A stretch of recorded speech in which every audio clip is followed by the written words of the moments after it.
Bos-bos, sekarang orang datang ke tempat makan bukan cuma karena lapar loh, tapi juga demi pengalamannya.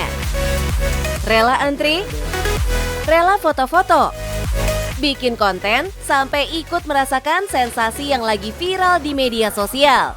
Dan di tempat ini, beli pastry pun dibuat jadi pengalaman yang berbeda. Saya Chandra Rizal Prabodito, saya perwakilan dari The Floor. The Floor di sini menjual beraneka ragam pastry dan beverage. Penasaran apa aja yang ada di The Floor? Tetap di Cuan Bos.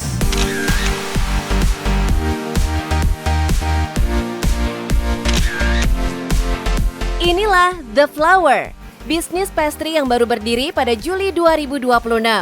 Meski terbilang pendatang baru, usaha kuliner satu ini berhasil menarik perhatian warga Blok M loh bos.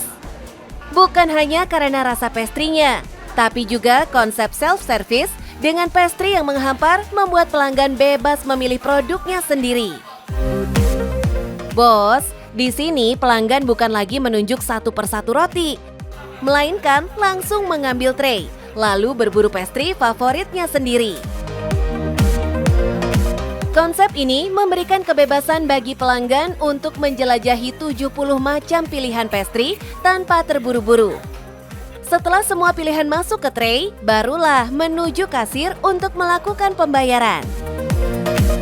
Kita memakai ingredient yang kita adaptasi dari Jepang, itu contohnya tepung kabuki, kemudian ada juga labung parang untuk donat seperti ini, yang bisa menghasilkan produk roti yang bisa lembut, empuk, dan tahan lama. Dan saat ini, pastry yang disajikan tersedia mulai dari yang manis hingga yang gurih. Semuanya langsung dibuat di tempat dan fresh from the oven untuk memenuhi antusiasme pelanggannya. Gak heran deh bos, banyak pelanggan yang awalnya hanya ingin mencoba 1-2 menu, malah pulang dengan 1 tray penuh. Nah, viralnya itu mungkin karena yang pertama kita bukanya itu di Blok M, dan kita tuh banyak juga nih Kak dari roti-roti yang ada di belakang saya ini gitu kan, dari roti-roti manis, terus ada roti-roti savory-nya. Itu tuh kurang lebih kita tuh ada 70 item menu. Media sosial pun menjadi titik baliknya video para pelanggan yang sedang berburu pastry. Dari situlah orang datang bukan hanya mencoba makanannya, tapi juga merasakan pengalaman berbelanjanya. Untuk pastry yang ada di sini, kita itu kurang lebih sehari itu bisa ngehabisin 2.500 roti. Untuk di hari biasa, dan itu weekend itu kita bisa 3.000-an lebih. Tingginya antusiasme pelanggan terlihat dari ribuan produk yang berhasil terjual setiap harinya.